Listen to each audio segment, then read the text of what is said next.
नमस्कार दोस्तों, स्वागत है एक बार फिर आपके अपने YouTube चैनल जीवा स्टडी पर। तो आज हम साइकोलॉजी की पहली क्लास ले रहे हैं और साइकोलॉजी की जो परिभाषा है उसके बारे में जानेंगे, यानी मनोविज्ञान की परिभाषा। तो सबसे पहली बात करते हैं, जो मनोविज्ञान है इसकी उत्पत्ति कहाँ से हुई है, कौन से विषय से हुई है। तो ये हुई है दर्शन शास्त्र से। ठीक है, दर्शन शास्त्र से। तो ऐसा क्वेश्चन आ जाए कि मनोविज्ञान की उत्पत्ति कौन से विषय से हुई है, तो उत्तर होगा उसका दर्शन शास्त्र। ठीक है, दर्शन शास्त्र विषय से क्या है, मनोविज्ञान की उत्पत्ति हुई है।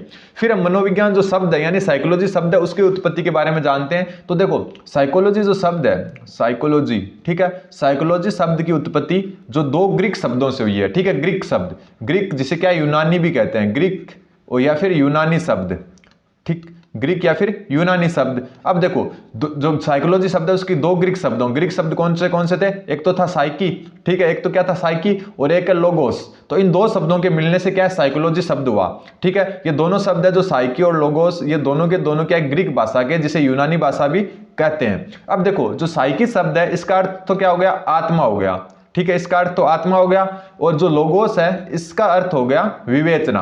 तो इसका अर्थ क्या हो गया, विवेचना, या फिर जो लोगोस है इसको क्या है, विज्ञान भी कहते हैं। ठीक है, विज्ञान यानी अध्ययन करना, किसी चीज का अध्ययन करना, उसको क्या विज्ञान कहते हैं, या फिर विवेचना करना। तो जो साइकोलॉजी शब्द है इसका जो अर्थ क्या निकाला गया कि आत्मा का विज्ञान। ठीक है, आत्मा का विज्ञान। लेकिन आत्मा का विज्ञान क्या है, इसको सिर्फ प्रारंभ में कहा जाता था। धीरे धीरे क्या आत्मा से ये फिर क्या आत्मा को छोड़कर क्या आया, मन या मस्तिष्क पर आया, मन या मस्तिष्क को छोड़कर चेतना पर आया, और चेतना को छोड़कर जो वर्तमान स्वरूप है यानी कि वर्तमान में जो मनोविज्ञान है वो व्यवहार के रूप में आ रहा है। ठीक है, ये कैसे हुआ पूरा प्रोसेस, कैसे ये विकास हुआ मनोविज्ञान का, वो धीरे धीरे हम जानेंगे। ठीक है, सबसे पहले क्या आत्मा के विज्ञान के रूप में इसकी पहचान हुई। ठीक है, तो साइकोलॉजी शब्द कि जो साइकोलॉजी विषय है इसकी उत्पत्ति कौन से हुई, किससे हुई, दर्शन शास्त्र से हुई। ठीक है, दर्शन शास्त्र विषय से साइकोलॉजी विषय की उत्पत्ति हुई। साइकोलॉजी जो शब्द है वो ग्रीक भाषा के दो शब्दों, ठीक है, जिसे यूनानी भाषा कहते हैं, कि साइकी और लोगोस, इन दो से बना है, जिसमें साइकी का अर्थ तो क्या होता है, आत्मा, और लोगोस का होता है विज्ञान या फिर विवेचना करना। तो जो साइकोलॉजी शब्द है इसका अर्थ क्या हो गया,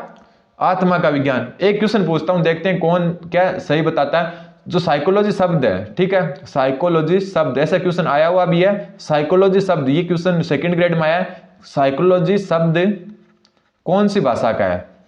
ठीक है, साइकोलॉजी शब्द कौन सी भाषा का है, तो जल्दी से बताओ कौन सी भाषा का है, कमेंट करें, देखते कौन बताता है साइकोलॉजी जो शब्द है वो कौन सी भाषा का है। साइकोलॉजी शब्द कौन सी भाषा का है, चलो ऑप्शन भी दे देता हूं मैं, ए लैटिन, ठीक है, बी ग्रीक, ठीक, सी दे देते हैं इंग्लिश, ठीक है, या फिर इंग्लिश में लिख देते हैं इंग्लिश, और जो डी है ये दे देते हैं हिंदी।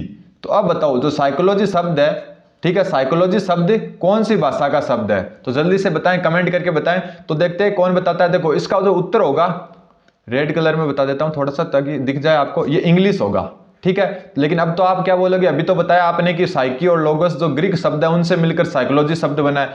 ये तो सही है, लेकिन जो साइकोलॉजी खुद शब्द है वो कहाँ का है, वो तो क्या है, इंग्लिश भाषा का है। ठीक है, खुद जो साइकोलॉजी शब्द है वो तो क्या इंग्लिश भाषा का है, लेकिन जो साइकी और लोगोस है, ये तो जो साइकी और लोगोस है ये जो है किसके हैं, ग्रीक भाषा के। ठीक है, लेकिन जो साइकोलॉजी शब्द है वो खुद तो क्या है, इंग्लिश का है। ठीक है, तो खुद जो साइकोलॉजी शब्द है वो इंग्लिश भाषा का शब्द है, लेकिन जो साइकोलॉजी शब्द की उत्पत्ति हुई है वो ग्रीक शब्दों से हुई है। और ग्रीक शब्द कौन कौन से, साइकी और लोगोस। तो ये थोड़ा कंफ्यूज मत होना, साइकोलॉजी शब्द कौन सी भाषा का है, इंग्लिश भाषा की, क्योंकि ये आपको दिख भी रहा होगा, हिंदी इंग्लिश भाषा का साइकोलॉजी शब्द है, और साइकोलॉजी का मतलब होता है मनोविज्ञान। तो खुद शब्द जो है वो तो किसका हो गया, इंग्लिश का। लेकिन इसकी उत्पत्ति पूछ ले कि साइकोलॉजी शब्द की उत्पत्ति किस भाषा से हुई है, तब आपको ग्रीक भाषा या फिर इसको क्या कहते हैं, यूनानी भाषा, तब करना है। ध्यान रखना, अगर सीधा क्वेश्चन आ जाए कि साइकोलॉजी शब्द कौन सी भाषा का है, तो किसका है, इंग्लिश का। लेकिन ऐसे पूछ ले कि साइकोलॉजी शब्द की उत्पत्ति कौन सी भाषा से हुई है, तो ग्रीक या फिर यूनानी भाषा से। और कौन कौन से शब्दों से, साइकी जिसका अर्थ होता है आत्मा,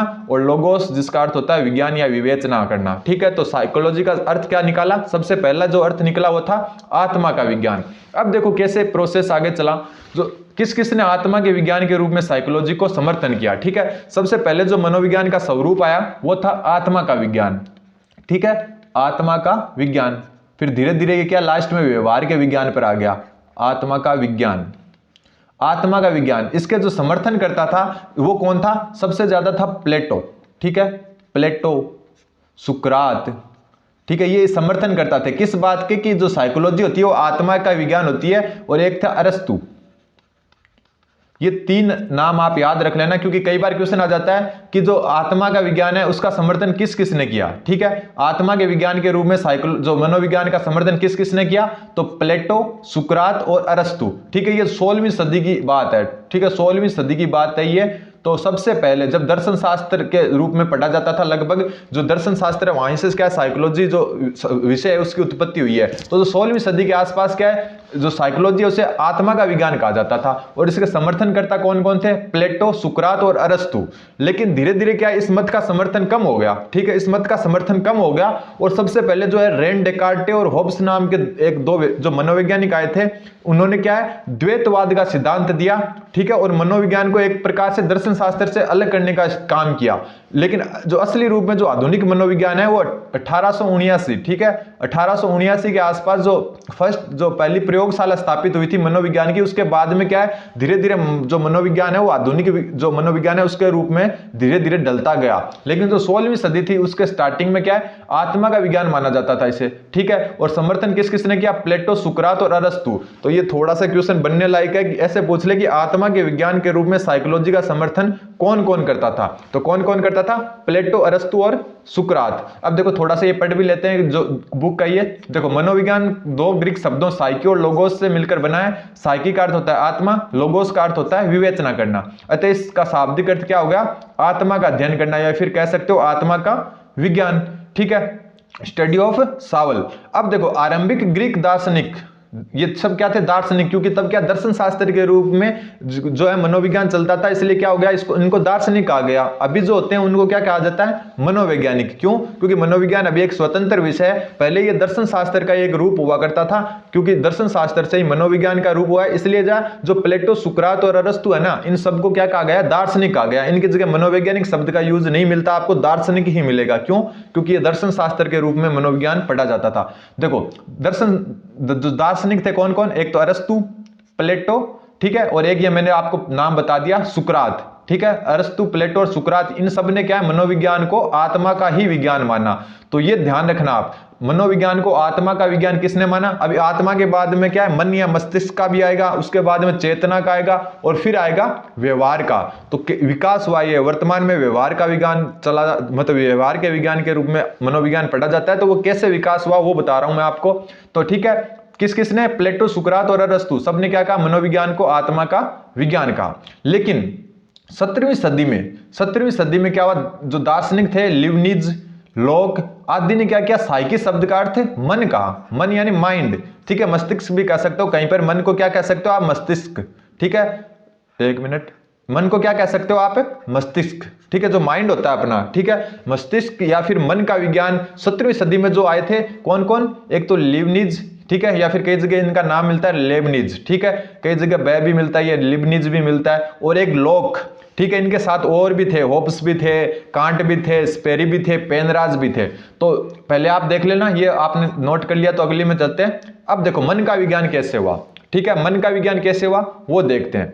तो जो सबसे पहले 16वीं सदी में क्या किया, मनोविज्ञान को आत्मा का विज्ञान माना। लेकिन थोड़े दिनों बाद में ये क्या मन का विज्ञान से क्या है, जो आत्मा का विज्ञान से ये मन या मस्तिष्क के विज्ञान की तरफ आ गई। ठीक है, सबसे जो पहले जो दावा किया था कि साइकोलॉजी का मन का विज्ञान है। ठीक है, पहले लिख देता हूं मैं, मन का विज्ञान, मन का विज्ञान।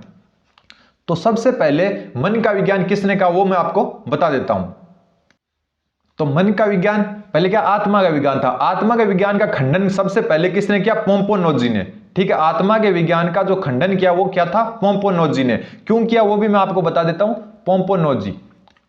पोम्पोनोजी इसने क्या किया, आत्मा के विज्ञान का खंडन किया और मन के विज्ञान यानी मन का विज्ञान, और इसको क्या कहते हैं, मस्तिष्क का विज्ञान। ठीक है, साइकोलॉजी जो दूसरा चरण आया 17वीं सदी में, ये वो 16वीं सदी में था और ये 17वीं सदी में था। और इस अब क्या है, जो आत्मा से मस्तिष्क की या फिर मन की ओर आ गया। ठीक है, जो आत्मा का विज्ञान है उसका खंडन करने का क्या कारण था कि आत्मा का न तो कोई स्वरूप होता है और ना ही कोई आकार। ठीक है, जो अरस्तु, सुकरात और जो अरस्तु, सुकरात और प्लेटो थे, उन्होंने कह तो दिया कि आत्मा का विज्ञान होता है, लेकिन किसी ने आत्मा को देखा ही नहीं है। ठीक है, आत्मा का ना तो क्या होता है, आकार होता है कि कैसे दिखती है आत्मा। ठीक है, और ना ही कोई स्वरूप होता है। ठीक है, ना ही कोई आकार होता है, ना ही कोई स्वरूप होता है, कोई नहीं जानता कि आत्मा कौन है, क्या है, ठीक है। तो इसलिए क्या किया जो पोम्पोनोजी था, उन्होंने कहा कि आत्मा का ना ही कोई स्वरूप है और ना ही कोई आकार है, इसलिए उन्होंने क्या किया, इसको मन का विज्ञान या फिर मस्तिष्क का विज्ञान कहा। और इसका जो समर्थन किया पोम्पोनोजी का, वो किस किसने किया, क्योंकि ये थोड़ा सा ग्रुप आप याद रखना, कई बार पूछ लेते हैं, किस किसने किया, लिबनिज एक तो, एक लोक, और एक थे कांट, और एक याद और रख लो पेनरोज। इन सब ने क्या कहा, ठीक है। सबसे पहले तो किसने कहा, पोम्पोनोजी ने, लेकिन इनका जो समर्थन किया वो लिबनिज, लोक, कांट और पेनरोज ने। इन सब ने कहा कि जो मनोविज्ञान है वो मन या मस्तिष्क का विज्ञान है, आत्मा का विज्ञान इसलिए नहीं है क्योंकि आत्मा का ना तो कोई आकार है ना कोई स्वरूप है, ठीक है। इसलिए जो पोम्पोनोजी थे और उनके समर्थक जो लिबनिज, लोक, कांट, पेनरोज, और भी नाम है जैसे होब्स हुआ, ह्यूम हुआ, लेकिन आप क्या ये 4-5 नाम याद रख लो ताकि ऐसा आ जाए कि जो मनोविज्ञान है उसको मन के विज्ञान के रूप में किसने बताया, तो पोम्पोनोजी, लिबनिज, लोक, ये तीनों क्या हो गए, इसका उत्तर हो गए। तो इस हिसाब से होता है, ठीक है। ये परिभाषा भी क्या है 1817 तक तो मान्य रही, ठीक है। 1870 तक तो मान्य रही, 1870 के बाद में क्या हुआ, इसमें भी चेंज हुआ, ठीक है। इस मत का खंडन क्यों हुआ वो मैं आपको बता देता हूं कि मन क्या एक अमूर्त वस्तु है, ठीक है, जिसे ना तो देखा जा सकता है और ना ही सुना जा सकता है। अमूर्त क्या चीज होती है, देखो अमूर्त क्या होती है चीज, अमूर्त। इस मत का जो मस्तिष्क या जो मन का विज्ञान है उसका खंडन करने का कारण था कि मन क्या एक अमूर्त है। अमूर्त यानी जो फिजिकल रूप में मौजूद नहीं है, यानी कि आपको दिख नहीं सकता कि कौन, जैसे आत्मा का ही जैसे मान सकते हो आप, आपको दिख नहीं सकता, अमूर्त है। आपका जैसे माइंड है, आप सोच रहे हो, सब कुछ कर रहे हो उससे, लेकिन वो क्या आपको दिख नहीं रहा, ठीक है, अमूर्त है, जिसे देखा या सुना नहीं जा सकता। आप क्या है, जो मन है उसको सुन नहीं सकते, उसको देख नहीं सकते, ठीक है। तो ये अमूर्त होने के कारण क्या, इसका खंडन कर दिया गया, ठीक है। 19वीं सदी तक रहा है, ठीक है। 17वीं सदी में स्टार्ट हुआ था मन के विज्ञान के रूप में, और ये 19वीं सदी तक रहा, ठीक है। फिर 19वीं सदी में वापस से एक चेंज आया, और 19वीं सदी में क्या हुआ कि मनोविज्ञान को चेतना का विज्ञान मान लिया, ठीक है। पहले थोड़ा सा हम पढ़ लेते हैं ताकि क्या हमें थोड़ा और क्लियर हो जाए। देखो फिर देखो यहां पर लिखा हुआ है, पहले क्या आत्मा का था, लेकिन जो लिबनिज, लोक आदि ने साइकी शब्द का अर्थ मन, उपयुक्त अर्थ मन माना, ठीक है। और इस तरह इन लोगों ने मनोविज्ञान को मन का विज्ञान या फिर मन का अध्ययन करने वाला विषय माना, ठीक है। परंतु आत्मा या मन ये दोनों ही कुछ पद ऐसे थे जिनका स्वरूप अप्रक्षेप्य, ठीक है, अनऑब्जर्वेबल, यानी जो दिखते नहीं थे, ठीक है, क्योंकि अमूर्त थे, ठीक है। इसको जो प्रेक्षणीय है इसको अमूर्त कह सकते हो, तथा अदर्शनीय यानी दिखते नहीं थे, ठीक है। जो आत्मा और मन है दोनों को ही देख नहीं सकते अपन, और ना ही हमें पता है कि इनका स्वरूप कैसे होता है। अतः इन दोनों ही परिभाषाओं को वैज्ञानिक अध्ययन के लिए स्वीकार्य नहीं माना गया। आप आत्मा का अध्ययन नहीं कर सकते, आप अपने मन का अध्ययन नहीं कर सकते, इसलिए क्या इनको क्या खंडित कर दिया गया, यानी इनको खंडन कर दिया गया इन दोनों परिभाषाओं का। और इसके बाद लोगों ने मनोविज्ञान को चेतना का या फिर चेतन अनुभूति का विज्ञान कहा, ठीक है। अब चेतन अनुभूति पर आते हैं कि कैसे चेतन अनुभूति का जन्म हुआ। तो देखो चेतन अनुभूति के रूप में जो सबसे पहले कार्य किया था, चेतना जो आत्मा से क्या आया, आत्मा से आया किस पर, मन पर, और मन से फिर आया चेतना का विज्ञान, ठीक है। चेतना का विज्ञान, चेतना का विज्ञान, चेतना का विज्ञान, चेतना का विज्ञान कैसे हुआ, तो देखो चेतना के विज्ञान के रूप में मनोविज्ञान का जो समर्थन किस किसने किया वो बता दो। तो सबसे पहले तो आया था विलियम वुंट, ठीक है। विलियम वुंट थे सबसे जो मेन थे, वो कौन, विलियम वुंट, विलियम वुंट। और इनके साथ में थे इनके जो शिष्य थे जिनका नाम था टिचनर। तो ये दो आए, कौन, विलियम वुंट और टिचनर। इन्होंने क्या है, मन के विज्ञान का खंडन किया। और खंडन क्यों किया, क्योंकि मन एक अमूर्त वस्तु होती है जिसे देखा या सुना नहीं जा सकता। और इन्होंने एक नई अवधारणा दी चेतना का विज्ञान, यानी कि मनोविज्ञान क्या है, चेतना का विज्ञान है। और जो विलियम वुंट है, ठीक है, कलर चेंज करता हूं 1 मिनट, जो विलियम वुंट है इन्होंने मनोविज्ञान की प्रथम प्रयोगशाला, ठीक है, मनोविज्ञान की प्रथम प्रयोगशाला, मनोविज्ञान की प्रथम प्रयोगशाला। तो ये क्वेश्चन भी कई बार बनता है, मनोविज्ञान की प्रथम प्रयोगशाला, मनोविज्ञान की प्रथम प्रयोगशाला किसने खोली, विलियम वुंट ने, ठीक है। प्रयोगशाला खुल गई यानी कि वैज्ञानिक अध्ययन संभव हो गया। आत्मा और मन का वैज्ञानिक अध्ययन संभव नहीं था, और इन्होंने क्या, मनोविज्ञान की प्रथम प्रयोगशाला खोली। और कब खोली, 1879 में, ठीक है, 1879 में, ठीक है, 1879 ईस्वी में मनोविज्ञान की प्रथम प्रयोगशाला खोली। और कहां पर खोली है, लिपजिंग, ठीक है, लिपजिंग विश्वविद्यालय, लिपजिंग जो विश्वविद्यालय है, लिपजिंग विश्वविद्यालय, या फिर क्या लिप्जिग जो यूनिवर्सिटी है, और ये कहां पर थी, जर्मनी में। ध्यान रखना कहां पर थी, जर्मनी में। तो चेतना के विज्ञान के रूप में विलियम वुंट और उनका जो शिष्य था टिचनर, उन्होंने क्या कहा, जो मनोविज्ञान है उसको चेतना का विज्ञान कहा। और विलियम वुंट ने मनोविज्ञान की प्रथम प्रयोगशाला 1879 में खोली, जो क्या लिप्जिग जो जर्मनी में, जो लिप्जिग विश्वविद्यालय है जर्मनी में, वहां पर खोली। और वर्तमान में जो इस विद्यालय का नाम है वो है कार्ल मार्क्स, ठीक है, कार्ल मार्क्स विश्व यूनिवर्सिटी या फिर विश्वविद्यालय आप कह सकते हो, ठीक है। तो कार्ल मार्क्स विश्वविद्यालय जो पहले क्या था, लिप्जिग विश्वविद्यालय जर्मनी था, वहां पर मनोविज्ञान की पहली प्रयोगशाला किसने खोली, विलियम वुंट ने। कब खोली, 1879 में। तो ये सबसे मेन क्वेश्चन बनता है, ठीक है। और उस समय से ही मनोविज्ञान को क्या है, दर्शन शास्त्र से अलग माना गया, ठीक है। उस जो ये 1879 का जो काल था जब मनोविज्ञान की प्रथम प्रयोगशाला खुली, तभी से क्या है, दर्शन शास्त्र से अलग होना स्टार्ट हो गया, यानी लगभग पूरी तरह से अलग होना स्टार्ट हो गया। कौन, मनोविज्ञान दर्शन शास्त्र से 1879 में लगभग पूरी तरह से अलग होना स्टार्ट हो गया, क्योंकि जो प्रथम प्रयोगशाला उसकी स्थापना कर दी गई थी विलियम वुंट द्वारा, लिप्जिग विश्वविद्यालय, जो क्या है कार्ल मार्क्स विश्वविद्यालय है जर्मनी में, जिसमें क्या चेतना के विज्ञान के रूप में मनोविज्ञान को परिभाषित किया गया, ठीक है। फिर धीरे धीरे क्या अलग होने लगा दर्शन शास्त्र से, और मनोविज्ञान का जो स्वरूप है वो प्रयोगात्मक हो गया, क्योंकि प्रयोगशाला हो गई, अनेक प्रयोग होने लगे, जो कई स्टूडेंटों पर या फिर कई जो क्या जो आदमी थे उन पर क्या प्रयोग होने लग गए। तो प्रयोग होने लग गए, तो इसको क्या जो विलियम वुंट है उन्होंने क्या प्रयोगात्मक विज्ञान के रूप में मनोविज्ञान को पहचान दिलाई, ठीक है। अब जो मनोविज्ञान है उसकी विषय वस्तु मन से हटकर कहां पर आ गई, जो मानसिक क्रिया है, ठीक है। चेतना का अर्थ क्या होता है, मानसिक क्रिया से होता है, ठीक है, ध्यान रखना। चेतना का अर्थ होता है मानसिक क्रिया से। तो मन से हटकर कहां पर आ गई, जो मनोविज्ञान के जो विषय है वो कहां पर आ गया, जो विषय वस्तु मन से हटकर कहां पर आ गई, चेतना पर आ गई, ठीक है। फिर चेतना जो अनुभूति या संवेदना होती है अपनी, ठीक है, जो अपना माइंड या अपना शरीर जो फील करता है, ठीक है, जो भी कल्पना करता है, जो भी क्या है इमेजिन करता है, जो भी भाव होता है, फीलिंग होती है, आदि सब मानसिक क्रियाएं क्या है, चेतना होती है, ठीक है। हर चीज जो हम क्या फील करते हैं वो क्या होती है, क्या होती है, जो वो चेतना होती है, ठीक है। अब देखो, जो इस परिभाषा को मानने वाले मनोविज्ञानी को क्या कहा गया, संरचनावादी कहा गया। तो ये भी ध्यान रखना, जो विलियम वुंट और टिचनर है इनको संरचनावादी कहा गया, ठीक है, संरचनावादी, संरचनावादी मनोविज्ञान। ये संरचनावाद, प्रकार्यवाद, जो भी है गेस्टाल्टवाद, ये सब भी हम बाद में पढ़ेंगे। अभी क्या है, थोड़ा सा स्टार्टिंग है, तो हम जो इनका विकास है वो पढ़ लेते हैं, ठीक है। अब देखो, एक जो क्वेश्चन बनता है, कंफ्यूजिंग क्वेश्चन है, लेकिन आप थोड़ा सा मैं आपको बता देता हूं। देखो, जो आधुनिक मनोविज्ञान है उसका जनक किसे कहा जाता है, ठीक है, या फिर आधुनिक मनोविज्ञान का जनक, प्रयोगात्मक मनोविज्ञान का जनक तो विलियम वुंट को कहा जाता है, लेकिन जो आधुनिक मनोविज्ञान का जनक है, आधुनिक मनोविज्ञान का जनक, इसमें थोड़ा सा एक कंफ्यूजिंग क्वेश्चन है। देखो, इसमें दो नाम मिलते हैं, ठीक है, आधुनिक मनोविज्ञान के जनक के रूप में दो नाम मिलते हैं। एक तो है विलियम वुंट, जो अभी अभी आप अपन ने पढ़ा है, विलियम वुंट, ठीक है, और एक क्या है, विलियम जेम्स, विलियम जेम्स।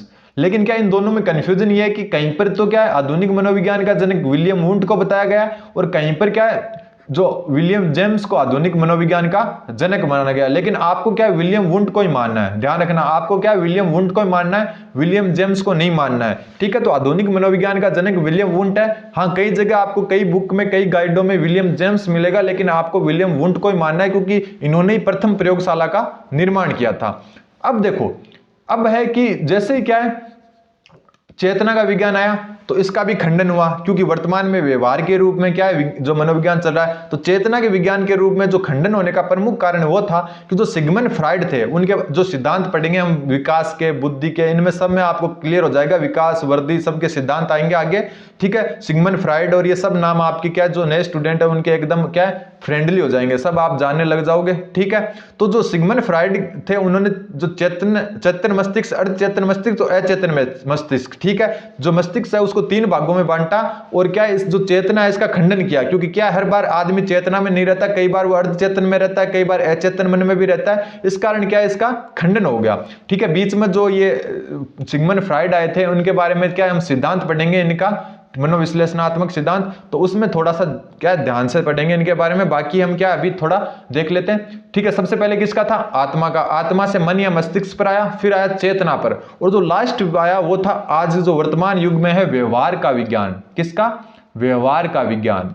अभी जो वर्तमान स्वरूप है वो व्यवहार का विज्ञान है, ठीक है। मनोविज्ञान जो वर्तमान में है वो व्यवहार के विज्ञान के रूप में, और ये वर्तमान स्वरूप है इसका, मनोविज्ञान का वर्तमान स्वरूप, वर्तमान स्वरूप। अब देखो व्यवहार के विज्ञान में क्या होता है, तो जो 20वीं सदी यहां तक तो क्या है, मनोविज्ञान जो 19वीं से 20वीं सदी तक चेतना के रूप में चलता आया, लेकिन 20वीं सदी में मनोविज्ञान को व्यवहार का विज्ञान कहा गया, ये तो आपको पता है, ठीक है। सॉरी, 19वीं से 20वीं सदी तक क्या चेतना का विज्ञान कहा गया, लेकिन 20वीं सदी में, ठीक है, 20वीं सदी में इसको क्या कहा गया, व्यवहार का विज्ञान, ठीक है। खंडन करने का कारण क्या है कि जो सिगमंड फ्राइड थे उन्होंने मस्तिष्क को 3 भागों में बांट दिया, चेतन, अर्ध चेतन और अचेतन। इस कारण क्या उसका खंडन हो गया चेतना, क्योंकि चेतना क्या एक फिक्स नहीं थी, ठीक है। उसके बाद में एक प्रमुख जो व्यवहार का विज्ञान का समर्थन करता था उनका नाम था जेबी वॉटसन, ठीक है, जेबी वॉटसन। तो जेबी वॉटसन ने मनोविज्ञान को व्यवहार का विज्ञान कहा, ठीक है। अब एक ऐसे बहुत सारे क्वेश्चन बनते हैं कि सबसे पहले व्यवहार शब्द का प्रयोग किसने किया, इसमें मैकडूगल का भी नाम आता है, जेबी वॉटसन का नाम भी आता है। तो ये सब हम धीरे धीरे जैसे आगे बढ़ेंगे पढ़ते जाएंगे। अभी क्या हम जो इनका विकास का क्रम पढ़ रहे हैं तो थोड़ा क्या इनके बारे में इतना नहीं पढ़ रहे हैं, वरना जेबी वॉटसन जो मैकडूगल है किसने पहले का व्यवहार का और किसने सिद्धांत दिया वो सब हम आगे देखते जाएंगे, ठीक है। व्यवहार में क्या, क्यों और कैसे का अध्ययन किया जाता है ये थोड़ा सा ध्यान रखना। व्यवहार का अर्थ क्या होता है कि ये चीज कैसे हुई, ठीक है, ये चीज कैसे हुई, ये चीज क्या है, ये क्यों है, मतलब जो अपना दैनिक जो हम देखते हैं वो क्या है, व्यवहार का है, ठीक है। वॉटसन ने बहुत सारे कुछ क्या जो परिभाषाएं भी दी थी वो हम विकास में देखेंगे। जैसे तुम मुझे कोई भी बालक दे दो, मैं उसे जैसा चाहे वैसा बना दूंगा, उसे डॉक्टर, इंजीनियर, चोर, जो भी ये बनाना हो मैं बना सकता हूं। तो ऐसी कुछ परिभाषाएं भी दी थी इन्होंने, वो हम ट्रिक के साथ बाद में याद करते रहेंगे, ठीक है। तो इस हिसाब से क्या है मनोविज्ञान का क्रम चला, ठीक है। एक जो शब्द है सबसे ज्यादा एक परिभाषा प्रचलित है वुडवर्थ की, ठीक है, वुडवर्थ की एक परिभाषा प्रचलित है। वुडवर्थ ने क्या कहा कि जो मनोविज्ञान है उसने सर्वप्रथम अपनी आत्मा का त्याग किया, उसके बाद मन का, उसके पश्चात चेतना का, और परंतु इसका संबंध व्यवहार से अभी बना हुआ है, ठीक है। वुडवर्थ ने क्या कहा, ये परिभाषा थोड़ी इंपॉर्टेंट परिभाषा है तो एक बार आप जरूर देख लें। देखो वुडवर्थ ने क्या कहा कि मनोविज्ञान ने सर्वप्रथम, ये कई बार पूछ लेते हैं, सर्वप्रथम अपनी आत्मा का त्याग किया, आत्मा का त्याग किया, फिर मन का, फिर तत्पश्चात यानी उसके बाद तत्पश्चात चेतना का किया, और अब